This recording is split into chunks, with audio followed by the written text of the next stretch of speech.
Hello guys, my name is Hiteshi and I welcome you to मन की बात with Hiteshi. So guys आज आपण बोलणार आहोत ओव्हर थिंकिंग बद्दल आणि ह्याला ओव्हरकम कसं करायचं ह्याच्याबद्दल. तर गाईज सपोज तुमच्या हातामध्ये मी दोन बादल्या दिलेल्या आहेत ज्या खूप भारी आहेत आणि मी त्या तुम्हाला दोन्ही हातात घेऊन उभं राहायला सांगितलं. तर तुम्ही त्या बादल्या बिना थकता किती वेळ हातामध्ये घेऊन उभं राहू शकता? 5 मिनिटं, 10 मिनिटं की 1 तास?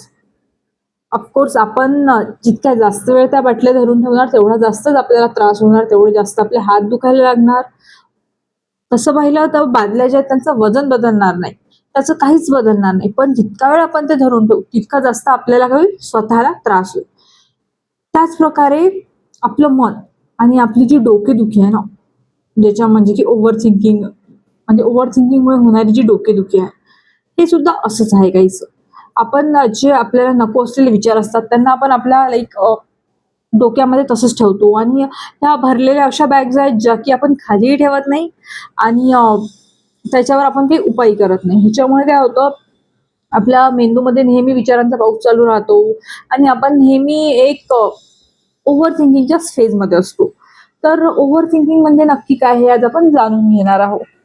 तर ओव्हर थिंकिंग म्हणजे अति विचार करणे. तर सगळ्यात पहिले आपल्याला विचार करणे म्हणजे काय आणि अति विचार करणे म्हणजे काय ह्याच्यामध्ये डिफरन्स बघावं लागणार.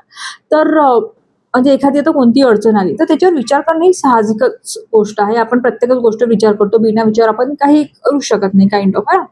पण एखादी अशी गोष्ट आहे ज्याच्यावर विचार करून उपाय निघत नसेल आणि तरी मी त्याच्याबद्दलच विचार करत आहे आणि त्याच्याबद्दल विचार करून करून माझं डोकं दुखायला लागलं तरी मी तो विचार सोडत नाही, ह्याला म्हणतो आपण अतिविचार करणे. तर अतिविचार जो आहे हा आपल्याला मानसिक तसाच शारीरिक सुद्धा थकवा देतो. तर अतिविचार जर आपल्याला थांबवायचे असतील तर ह्याच्यासाठी काही प्रॅक्टिकल 3 सोल्युशन आहेत, तर ते आपण बघणार आहोत. सगळ्यात पहिले आहे 2 मिनिट्स रूल. तर ह्याच्यामध्ये काय राहतं, एखादा सपोज विचार आहे जो मला खूप त्रास देत आहे, मला भरपूर त्या विचार करता करता त्रास होत आहे. तर मग मी स्वतःला विचारणार की हा जो माझा प्रॉब्लेम आहे तर ह्याच्यावर मी सध्या काही ऍक्शन घेऊ शकतो का, किंवा सध्या मी ह्याच्यावर काही सोल्युशन काढू शकतो का. आणि जर हो असेल तर ऑफकोर्स सपोज एखादा मला प्रॉब्लेम आहे आणि मला असं वाटलं की ह्याच्यावर मी सोल्युशन काढू शकते, तर पटकन मी काय करणार, ऍक्ट करेल आणि सोल्युशन काढून मोकळी होऊन जाईल. पण एखादा असा प्रॉब्लेम असू शकतो ज्याच्यावर 2 मिनिटामध्ये तर सोल्युशन निघणारच नाही. मग तेव्हा मी काय करणार की बाबा सध्या तर मी आता ह्याच्यावर काहीच करू शकत नाही, तर हा जो आहे ह्याच्याबद्दल मी थोड्या वेळानंतर विचार करेल. ते झालं. त्याच्यानंतर म्हणजे की हा जो प्रॉब्लेम असणार आपला त्याला आपण अजून एक गोष्ट करू शकतो, कागदावर लिहून ठेवू शकतो आणि म्हणू शकतो बाबा I will work on it after, मतलब सम टाइम जबकि मेरे पास लाइक टाइम रहेगा, जब मैं एक बेटर पोजिशन में हूँ जहाँ पे मैं अच्छे से सोच पाऊंगा. त्याच्यानंतर सेकंड जो रूल आहे तो आपण करू शकतो की वरी टाइम ठरवायचा. आता बघा साधी गोष्ट आहे, ओव्हर थिंकिंग जर आपण करायला बसतो म्हटलं तर 24 घंटे पण कमी पडतात.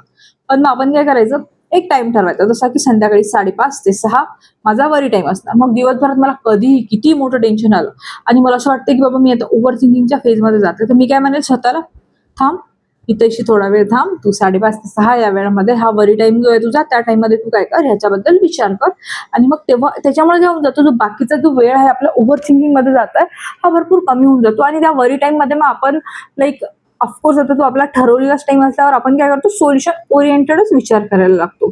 त्याच्यानंतर अजून आपण एक 5 4 3 2 1 म्हणून रूल आहे, हा आपण एक अप्लाय करू शकतो. तर 5 4 3 2 1 रूल्स मध्ये असं आहे की सगळ्यात पहिले जर मला असं वाटत आहे की बाबा माझा खूप आता डोक्यामध्ये विचारांचं काहूर माजलेलं आहे आणि आता मी स्वतःला बाहेरच नाही काढू शकत आहे, तर सगळ्यात पहिले 5 अशा गोष्टी पाहायच्या ज्या की माझ्या पुढे आहेत.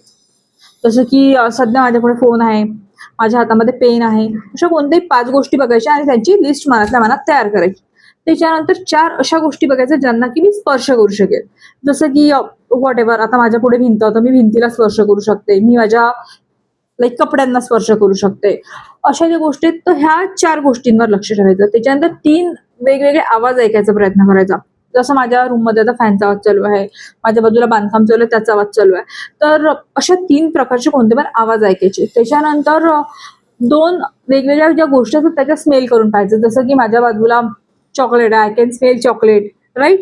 त्याच्यानंतर माझ्या बाजूला परफ्यूम आहे, आय कॅन स्मेल परफ्यूम. तर अशा 2 गोष्टीवर फोकस करायचं ज्यांचं की बाबा मी वाज घेऊ शकते. आणि एक एक जे आहे तर त्याच्यामध्ये स्वतःबद्दल एखादी छानशी गोष्ट आठवायची की बाबा मी काल बाहेर गेली होती अँड आय फील गुड. तर याच्यामुळे काय होऊन जातं, आपला जो मेंदू आहे तो भूतकाळ आणि भविष्यकाळातून डायरेक्ट खेचून आणला जातो आणि काय होऊन जातो, तो वर्तमान काळात येऊन उभा राहतो. त्याच्यामुळे जेव्हा आपण प्रेझेंट मोमेंटला असतो, मग आपल्याला समजते की बाबा ओव्हर थिंकिंग मी फ्युचरसाठी करत आहे, त्याचा आत्ता माझ्यावर निगेटिव्ह इफेक्ट होत आहे. ह्याच्याबद्दल विचार करून मला काही पॉझिटिव्ह तर सध्या भेटत नाही आहे. त्याच्यामुळे काय होऊन जातं, मग आपण प्रेझेंटमध्ये येतो आणि ओव्हर थिंकिंग जे ते थोड्या प्रमाणात आपलं कमी होऊन जाते. तर आणि सगळ्यात महत्त्वाचं म्हणजे बघा, आपल्याला ओव्हर थिंकिंग कधी होते, तर ओव्हर थिंकिंग आपण जेव्हा एकदम रिकामा बसून असतो किंवा फक्त जेव्हा विचार करत राहतो, तेव्हाच आपल्याला ओव्हर थिंकिंग होते. तर विचार करणं थांबवायचा एकच सगळ्यात मेन मार्ग आहे, तो म्हणजे कृती करणं.